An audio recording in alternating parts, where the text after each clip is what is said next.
అనకాపల్లిలో హత్యకు గురైనటువంటి ట్రాన్స్జెండర్ దీపు హత్య అనేది ఇప్పుడు ప్రస్తుతం ఆంధ్రప్రదేశే కాదు దేశవ్యాప్తంగా కూడా ఒక సంచలనంగా మారినటువంటి పరిస్థితి అయితే కనిపిస్తుంది. ఒక హిజ్రాతో సహజీవనం చేసి ఆమెను హత్య చేశాడు. హత్య చేయడం ఒకటే కాదు, ఇక్కడ ముక్కలుగా నరికి ఆ పార్ట్స్ అన్నింటినీ డిఫరెంట్ ప్లేసెస్లో వేసి చంపిన వ్యక్తి తప్పించుకోవాలని చూసినటువంటి పరిస్థితి అయితే ఉంది. అయితే ఒక కుటుంబంలో ఇట్లాంటిది ఏదైనా జరిగితే ఆ కుటుంబానికి సంబంధించిన వాళ్ళు, ఆ వీధికి సంబంధించినటువంటి వాళ్ళు, లేదా గ్రామానికి సంబంధించినటువంటి వాళ్ళు మాత్రమే వస్తారు. కానీ చనిపోయినటువంటి ఒక హిజ్రా, ఎందుకంటే సమాజంలో మనం చాలా చిన్న చూపు చూస్తూ ఉంటాం. హిజ్రాస్ అంటే రోడ్డు మీద కనిపిస్తూ ఉంటారు, డబ్బులు అడుగుతారు, భయపెడతారు, కొడతారు, బెదిరిస్తారు.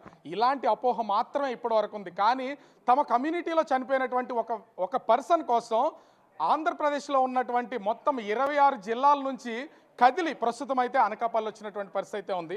ఒకసారి మనం వీళ్ళని చూడొచ్చు. ఇక్కడ కనిపిస్తున్నటువంటి వాళ్ళు వీళ్ళందరినీ చూస్తుంటే వీళ్ళకి చనిపోయినటువంటి వ్యక్తికి రక్త సంబంధం కానీ బంధుత్వం కానీ ఏ ఒక్కరికి లేదు. కానీ ఎక్కడెక్కడి నుంచో వాళ్ళ కమ్యూనిటీలో చనిపోయినటువంటి వ్యక్తికి సంబంధించి కేవలం ఒక చిన్న పిలుపు ఇవ్వడంతో 26 జిల్లాల నుంచి కదిలొచ్చినటువంటి పరిస్థితి అయితే ఉంది. ఇక్కడికి వచ్చిన తర్వాత ఒక ఇంట్రెస్టింగ్ విషయాలు కూడా తెలుస్తున్నాయి. ఎందుకంటే వీళ్ళందరూ ఎక్కడెక్కడ ఉంటారో అసలు వీళ్ళ గురించి మనకు తెలియదు. వీళ్ళు ఎలా కలుస్తారు, వీళ్ళని ఎవరు మొత్తం అందరూ కూడా చూస్తారంటే మొత్తం ఆంధ్రప్రదేశ్లో ఉన్నటువంటి 26 జిల్లాలకు సంబంధించినటువంటి హిజ్రాస్ అందరినీ కూడా 6 కుటుంబాలుగా విభజించి వీళ్ళు మొత్తం అంతా కూడా చేస్తున్నటువంటిది అయితే ఉంది.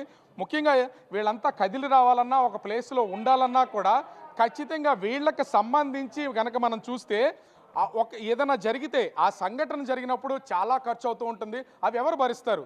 ఇక్కడ చాలా ఇంట్రెస్టింగ్ విషయాలు. ఎందుకంటే ఇది గొప్ప కోసమో, టీవీలో చూపించుకోవడం కోసమో, ఇంకోటి చేయడం కోసం కాదు. కానీ వాళ్ళ బాధల్ని తెలియచేయాలనే ప్రయత్నమే బిగ్ టీవీ చేస్తుంది. ముఖ్యంగా చూస్తే ఇక్కడ అనకాపల్లి పరిధిలో జరిగినటువంటి ఈ హత్యకు సంబంధించి కేవలం న్యాయం కోసం వీళ్ళందరూ ఇక్కడ ఇలా కూర్చున్నారనేది మనకు తెలుస్తుంది. కానీ గత 2 రోజుల నుంచి కూడా అలసిపోయి రోడ్ల మీద నడుస్తూ ఆందోళన చేస్తూ అటు ప్రభుత్వ ఆసుపత్రి దగ్గర, డిఎస్పీ కార్యాలయం దగ్గర రోడ్ల మీద మాకు న్యాయం చేయండి. ఎందుకంటే అదే నార్మల్ వ్యక్తుల విషయంలో కానీ, లేదా డబ్బులు ఉన్నటువంటి వాళ్ళ విషయంలో కానీ, అధికారులు రాజకీయ నాయకుల విషయంలో కానీ అయితే చాలా సత్వరంగా పరిష్కారం కోసం వెళ్తూ ఉంటారు. కానీ మేము సంఘంలో చిన్న చూపబడుతున్నటువంటి వాళ్ళం కాబట్టి సత్వర న్యాయం జరగట్లేదనేది మొత్తం 26 జిల్లాల నుంచి కదిలొచ్చినటువంటి ఇక్కడ ఎంతోమంది హిజ్రాస్ని అయితే మనమైతే చూడొచ్చు. కానీ వాళ్ళకి న్యాయం జరిగే వరకు ఇక్కడ నుంచి ఖచ్చితంగా కదలమంటున్నారు. వీళ్ళ యూనిటీ ఎట్లా ఉందంటే వచ్చినట్టు ప్రతి ఒక్కళ్ళు కూడా ఆ చనిపోయినటువంటి దీపు అంత్యక్రియలు పూర్తి చేయాలి. అదేవిధంగా పోలీసులు సరైన న్యాయం చేస్తామని చెప్పి వీళ్ళకి హామీ ఇవ్వాలి.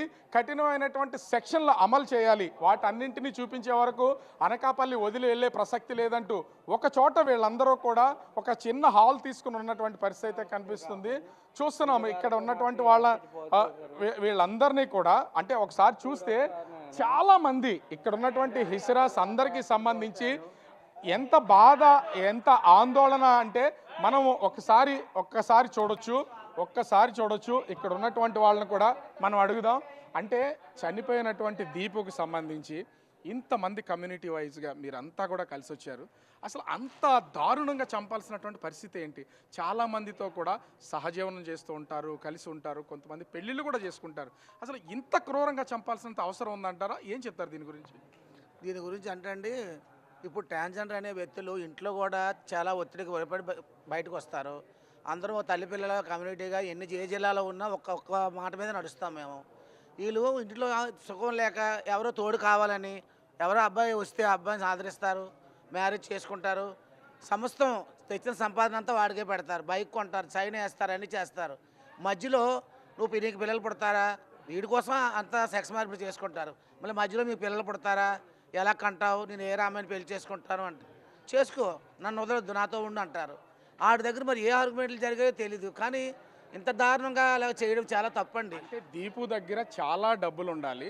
ఆ డబ్బులన్నింటినీ కూడా వాడేసుకుని వాళ్ళ వేరే చోట అమ్మాయిని పెళ్లి చేసుకుని వెళ్ళిపోవడానికే సిద్ధమయ్యాడు అనేది ఇందులో వాస్తవం ఉంటుందా? అది అలాగే బ్లాక్మెయిల్ చేశాడు. కానీ ఇంకోటి ఏంటంటే, ఒక స్టూడెంట్ అంత అందగాడు అయ్యి ఉండి వెళ్తే రోడ్డుకి వెళ్తే ఒక అమ్మాయి పడుతుంది వాడికి. ఒక ట్రాన్స్జెండర్ ఎందుకు పట్టుకున్నాడు? డబ్బు మధ్య పెడుతుంది కాబట్టి పట్టుకున్నాడు. కానీ ఈ విషయంలో మాత్రం చంద్రబాబు నాయుడు గారు, తర్వాత సిపి గారు కూడా చాలా ఒత్తిడిగా బలంగా పట్టుకున్నారు. ఈ కేసుని తేలే వరకు కూడా ఎవరు కదిలేదు లేదు. ఇంకొకటి ఇదే అనకాపల్లి జిల్లాలో పంతాల రామకృష్ణ గారు ఉన్నారు, ఇంకా పెద్ద పెద్ద విఐపీలు ఉన్నారు. ఎందుకు రాలేదు? ఒక ట్రాన్స్జెండర్ చనిపోయి ఎక్కడెక్కడి నుంచో వచ్చారు కదా. ఇదే జిల్లాలో ఉన్న నాయకులు ఎవరు ఎందుకు స్పందించలేదు? మాకు ఓటు హక్కు ఉంది కదా, మేము మనుషులమే కదా, మమ్మల్ని కూడా అలాగే అమ్మ బాబు అన్నారు కదా. ఈ నాయకులు ఏం చేస్తున్నారు? ఏదైనా జరిగితే మాత్రం ఫోటో స్టిల్ కోసం పేపర్కి ఎక్కిపోతారు. ఒక ట్రాన్స్జెండర్ కమ్యూనిటీలో ఎంత ఇల్లు తెలుసండి? ఎంత జనాభా ఉన్నారు చెప్పండి? 30,000 చిల్లర ఉన్నారు జనాలు. ఎవరు స్పందిస్తున్నారు?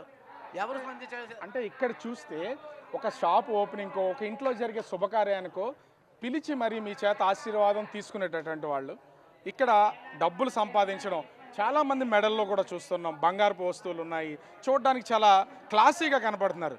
అంటే అట్రాక్ట్ అయ్యి వచ్చినటువంటి వ్యక్తులు హత్యలు చేసే వరకు వెళ్తున్నారంటే అసలు దాన్ని ఏమనుకోవాలి? అసలు మేమైతే సొసైటీలో చాలా గౌరవంగానే బ్రతుకుతున్నాం. 10 అడుక్కుని మేము గౌరవంగా మా డబ్బులతో నీతిగా స్వతంత్రంగా మనోధైర్యమే మా పెద్దలు ఇచ్చిన ధైర్యంతో మా నాయకులతో మా గురువులతో కలిసి మేము చాలా గౌరవప్రదంగా జీవిస్తున్నాము. కానీ వన్స్ ఇక్కడ ఏంటంటే ఒక అబ్బాయి చేతిలో మోసపోవడం అనేది కమ్యూనిటీకి పురాతన కాలం నుంచి కూడా అలవాటైపోయింది. ఒక మగవాడు రావడం, వాడు చేతిలో వాడు ప్రేమించానని చెప్పడం, మా దగ్గరికి రావడం, మా యొక్క డబ్బులు ఆశించడము, మా నగలు ఆశించడము, మా వెనకాలన్న ఆస్తిపాస్తులు ఆశించడము, ఇలాంటివన్నీ ప్రతి మగాడికి అలవాటైపోయింది. ప్రతి ఒక్క మగాడు కూడా మా వెనకాలన్న ఇన్కమ్ సోర్స్ని బట్టే వాడు వస్తుంది తప్ప మా మీద ప్రేమ అనేది వాడికి ఉండట్లేదు. ఉంటుంది, ప్రేమ అనేది పుడుతుంది. ఇన్ఫాచ్యులేషన్ అని, కొన్ని రోజులు లివింగ్ రిలేషన్షిప్ అని, ఒక 4-5 సంవత్సరాలు మాతో ట్రావెల్ చేసిన తర్వాత వాడు మళ్ళీ ఒక అమ్మాయిని ప్రేమించడం, వాడు ఆ అమ్మాయి ఉచ్చులో పడడం, ఆ అమ్మాయిని ప్రేమించి మీకు పిల్లలు పుడతారా, మీకు పిల్లలు ఎందుకు పుడతారు, పిల్లలు ఎలా పుడతారని ఇవన్నీ తెలిసే కదా అప్పుడు లివింగ్ రిలేషన్లో ఉన్న పెళ్లి చేసుకున్నా కూడా పిల్లలు పుట్టరు, ఇవన్నీ తెలిసే కదా, తెలిసి వచ్చిన వ్యక్తులే కదా, ఎందుకు హత్యలు చేసే వరకు వెళ్తున్నారు? అసలు గవర్నమెంట్ ఏంటంటే అమ్మాయి మహిళలకు ఎలాగైతే దిశ అనే చట్టం ఇచ్చిందో వాళ్ళకు ఒక యాక్ట్ అంటూ ఉంది, మ్యారేజ్ యాక్ట్. ట్రాన్స్జెండర్ విషయంలో మ్యారేజ్ యాక్ట్ అనేది లేదు. మాకు ఆ యాక్ట్ కావాలని మేము కోరుకుంటున్నాం. మా కమ్యూనిటీ తరపుని మాకంటూ ఒక చట్టం ఉండి మాకంటూ ఒక యాక్ట్ వస్తేనే మేము దేనికైనా, ఇప్పుడు ఒక పెళ్ళి అనేది దేనికైనా సరే ఇది చేయగలుగుతాము. ఇప్పుడు ఒక మగాడి ప్రేమ నుంచి ట్రాన్స్జెండర్స్ హత్యలు, ఆత్మహత్యలు అనేవి చాలా జరుగుతున్నాయి. ఒక మగాడు అమ్మాయి కంటే ఒక హిజ్రా ఒక మగాడిని ఎక్కువ ప్రేమిస్తుంది. ఇప్పుడు ఆడదాన్ని మోసం చేశాడు అనుకోండి, పెళ్ళి అయిపోయిన వాళ్ళు కానీ, ప్రేమించి కడుపొచ్చిన వాళ్ళు కానీ, స్త్రీలు ఏం చేస్తారు? వాళ్ళ పిల్లల్ని చూసుకుని వాళ్ళ ధైర్యంగా వాళ్ళు బ్రతుకుతారు.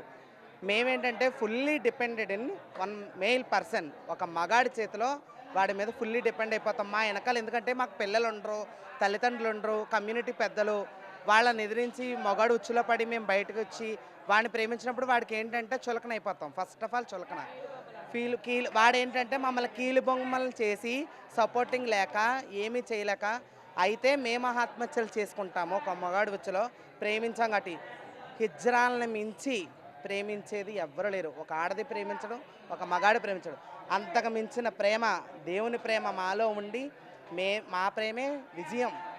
నిజాయితీ అయిన ప్రేమ హిజ్రాల ప్రేమ. మా ప్రేమ అయితే స్వచ్ఛమైన ప్రేమ. ఇక్కడ చూస్తున్నాం ఈ జరిగినటువంటి దీపు హత్యకి సంబంధించి అసలు తల కట్ చేయడం, చేతిని కట్ చేయడం అసలు అంత అవసరం ఉందంటారా? ఇంత దారుణంగా హత్య చేసినటువంటి వాడిని అసలు ఏం చేయాలి? అసలు ప్రజెంట్ సమాజంలో ఆడవాళ్ళకి ఏదైనా జరిగితే అందరూ స్పందిస్తున్నారు, ట్రాన్స్జెండర్స్కి ఏదైనా జరిగినా ఎవరు స్పందించరనే కోణంలో ప్రతి అబ్బాయి కూడా ఈరోజున హిజ్రాల రోడ్ల మీద నడుస్తుంటే చాలా దారుణంగా బెదిరించి భయపెట్టి మా హిజ్రాల దగ్గర డబ్బులు లాక్కునే సిచ్యువేషన్ ఇప్పుడు ఏర్పడుతూ ఉంది.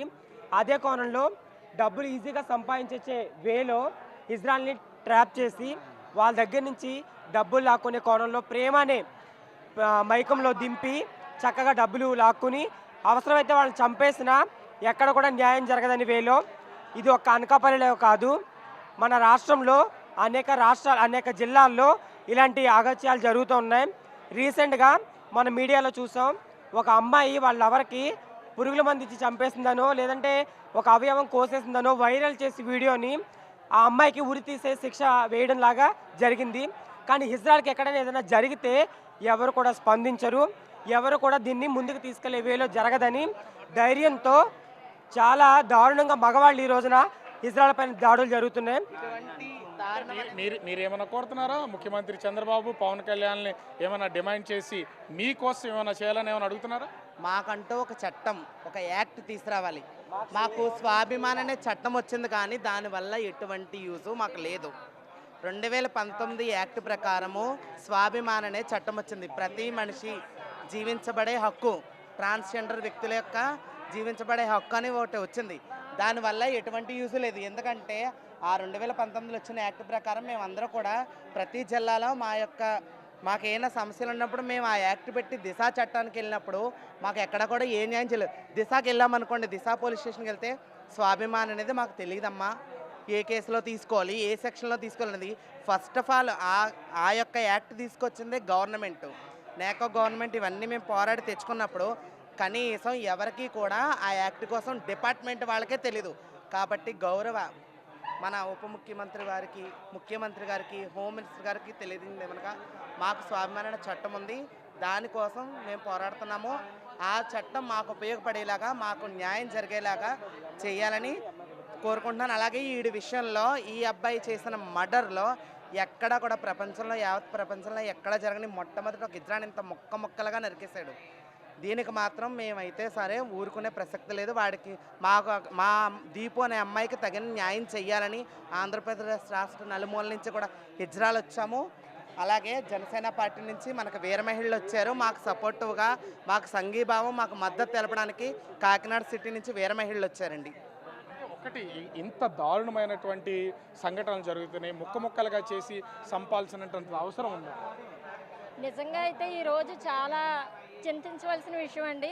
నిజంగా ఆడపిల్లల మీద జరుగుతున్నాయంటే అది వేరే విషయం, కానీ ఇజ్రాయెల్ మీద కూడా జరుగుతున్నాయంటే అది చాలా భయపడవలసిన విషయం. కానీ యువత ఎటుపోతుంది అన్నది ఎవరికీ తెలియదు. ఈ రోజుల్లోని ప్రతిదీ ఆ రీల్స్ ద్వారాగా ద్వారాగా చూసి చాలా ఇదిగా తయారైపోతున్నారు. కానీ ఈ ఇజ్రాయెల్ అంటూ ఇటువంటి విధంగా ముక్కలు చేసి ఇలా చేయడం అన్నది చాలా బాధాకరం విషయం. కంటిన్యూగా దీన్ని ఫైట్ చేస్తారా వీళ్ళకి న్యాయం జరిగే వరకు కూడా? ఫైట్ చేద్దామని అనుకుంటున్నాము. లేడీస్కి ఎలా జరిగిందో అలా ఇజ్రాయెల్కి జరగడం కూడా చాలా బాధాకరం. నిజంగా వాళ్ళకి న్యాయం జరగాలనేసి చాలా కోరుకుంటున్నాం. మేము జనసేన ఒక వీర మహిళగా ఖండించడానికి వచ్చామండి మేము ఇక్కడికి. తీరా చూస్తే చాలామంది ఎక్కడెక్కడో ప్రాంతం నుంచి వచ్చారు. వీళ్ళు ఒకరికొకరు సపోర్ట్ చేసుకుంటూ మాట్లాడుతూ చాలా బాగా జరుగుతుంది. ఈ న్యాయం అయితే జరగాలండి, ఆవిడకి న్యాయం సో మనము ఇక్కడ వరకు అంటే ఇప్పటికి సంబంధించి చాలా మందిని చూసాం. ఎందుకంటే ప్రతి ఒక్కళ్ళు కూడా ఈరోజు జరిగినటువంటి ఈ దీపు హత్యకి సంబంధించి న్యాయం చేయాలి, దీపుకి ఎలా అయినా న్యాయం జరగాలి అంటూ వచ్చినటువంటి పరిస్థితి అయితే ఉంది. ఓవరాల్గా చూస్తే ఇక్కడికి సంబంధించి ఉన్నటువంటి వాళ్ళందరికీ సంబంధించి చాలా వరకు కూడా ట్రాన్స్జెండర్స్ తమకు న్యాయం చేయాలి, న్యాయం జరగాలి, న్యాయం జరిగే వరకు ఎట్టి పరిస్థితుల్లో ఈ ఆందోళన ఆపే ప్రసక్తే లేదు. మేమైతే ఆ దీపుకి న్యాయం జరగాలి, అతను కఠినమైనటువంటి శిక్షలు పడే వరకు కూడా మేము ఖచ్చితంగా తమ ఆందోళన చేస్తామని హిజ్రాజ్ చెప్తున్నటువంటి పరిస్థితి కనిపిస్తుంది. కెమెరామెన్ అజయ్తో రాజు, బిగ్ టీవీ, అనకాపల్లి.